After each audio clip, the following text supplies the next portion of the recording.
महाराष्ट्र का महाभारत जारी है। संजय राउत के दावे हैं तो एनसीपी में पड़ी फूट है। देवेंद्र फडणवीस ने भी उद्धव ठाकरे और संजय राउत को लताड़ा है तो शिंदे ने भी अब गरजना शुरू कर दिया है। जिस तरीके से शरद पवार और अजीत पवार के बीच मनमुटाव है, सुप्रिया सुले से लेकर अजीत पवार के बीच अनबन की खबरें हैं, तो वहीं पर जो पोस्टर लग रहे हैं अजीत पवार के क्या संकेत दे रहे हैं एनसीपी के टूटने के, इस सभी मुद्दों पर चर्चा करेंगे। मैं आंचल सिंह और आप देख रहे हैं द भारत शो।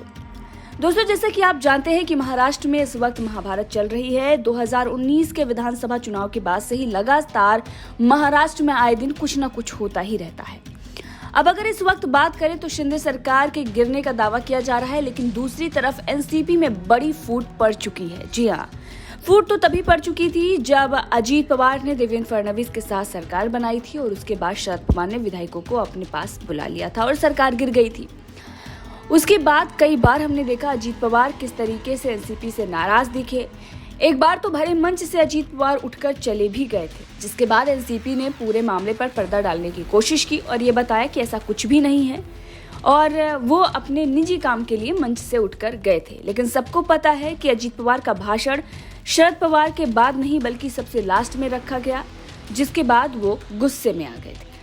अब अजीत पवार का एक बार फिर से पोस्टर लगा है और ये पोस्टर सड़कों पर दिखाई दे रहे हैं। पोस्टर में लिखा हुआ है भावी मुख्यमंत्री अजीत पवार, यानी कि नेक्स्ट जो सीएम है वो अजीत पवार हैं। अब ऐसे में सवाल ये उठता है कि जो शरद पवार अभी कल तक अजीत पवार को चेतावनी दे रहे थे कि अगर कोई भी एनसीपी तोड़ने की कोशिश करेगा तो उसे सख्त सजा दी जाएगी, उस पर सख्त रुख अख्तियार करेंगे, तो क्या अजीत पवार को जो चेतावनी दी गई, जो डराया धमकाया गया, उससे अब अजीत पवार डरने वाले नहीं हैं और अजीत पवार ने भी उन्हीं धमकियों को अब चुनौती दे दी है और उस चेतावनी को अब पलटवार करते हुए ये दिखा दिया है कि वो रुकने वाले नहीं हैं, वो थकने वाले नहीं। दरअसल अजीत पवार के समर्थकों ने महाराष्ट्र में अजीत पवार के सीएम के पोस्टर लगाए हैं, जिसके बाद बवाल मच गया है। तो वहीं दूसरी तरफ संजय राउत ये दावा कर रहे हैं कि शिंदे को बीजेपी हटाने वाली है। तो क्या अजीत पवार के साथ देवेंद्र फडणवीस आने वाले हैं?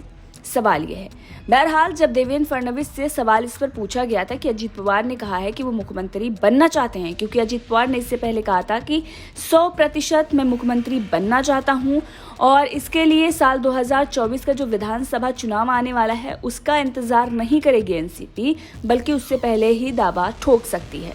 जब ये सारी चीजें देवेंद्र फडणवीस से पूछी गई तो देवेंद्र फडणवीस ने कहा कि अगर अजीत पवार को लगता है कि वो मुख्यमंत्री बन सकते हैं तो उनको दावा पेश करना चाहिए। इसके साथ ही उन्होंने कहा कि हर कोई मुख्यमंत्री नहीं बन सकता। ये बयानबाजी जो थी उनकी बहुत ही फ्लैट थी और जिस तरीके से उन्होंने बयान दिया, कोई भी किसी भी प्रकार का कटाक्ष उन्होंने अजीत पवार पर नहीं किया, जिससे ये दिखाई दे रहा था कि न कहीं अजीत पवार और देवेंद्र फडणवीस की बातें जो हैं वो चल रही हैं। तभी उन्होंने मीडिया में कटुता का सहारा नहीं लिया। वैसे देवेंद्र फडणवीस और अजीत पवार की दोस्ती जो है वो किसी से छिपी नहीं है, तो मुद्दे जो हैं वो काफ़ी हैं, लेकिन जिस तरीके से शरद पवार ने चेतावनी दी और उसके बाद अजीत पवार के समर्थकों ने उनके पोस्टर लगा दिए, इससे ये कहा जा रहा है कि फूट जो है वो पड़ चुकी है और उत्तराधिकारी शरद पवार का एनसीपी में कौन होगा, इसको लेकर सुप्रिया सुले और अजीत पवार के बीच में मनमुटाव चल रहा है, ऐसी भी खबरें आ रही हैं। तो क्या इसी वजह से अब अजीत पवार अपने समर्थकों के साथ बीजेपी में जा रहे हैं और शरद पवार को तगड़ा झटका लग रहा है और वहीं उद्धव ठाकरे को भी एक तगड़ा झटका लगने वाला है, क्योंकि उद्धव ठाकरे चुनाव के सपने देख रहे हैं कि महाराष्ट्र में चुनाव होगा और वहीं संजय राउत ये सपने देख रहे हैं कि बीजेपी की जो इस वक्त की एनडीए सरकार चल रही है वो गिर जाएगी। बहरहाल इस खबर को लेकर आपका क्या कुछ कहना है, कमेंट करके जरूर बताइएगा।